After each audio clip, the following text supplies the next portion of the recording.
CBI আগামীকাল অর্থাৎ 5ই September supreme কোর্টে স্পষ্টভাবে জানাক, এক, কলকাতা পুলিশ যাকে ধরেছিল সঞ্জয় রায় ধর্ষণ এবং খুনে, সে একাই ছিল না একাধিক ব্যক্তি ছিল।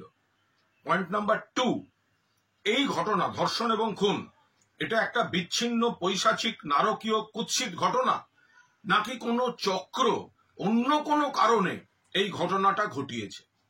পয়েন্ট নাম্বার 3, যদি সিবিআই কোর্টে বলে যে প্রথমে তথ্য প্রমাণ লোপাটের জন্য প্লেস অফ অকারেন্সে বিকৃতি ঘটানো হয়েছে বলে আমরা তদন্ত এগোতে পারছি না, সেক্ষেত্রে তাদের স্পষ্ট তথ্য দিয়ে জাস্টিফাই করতে হবে যে কেন তারা এই কথা বলছে।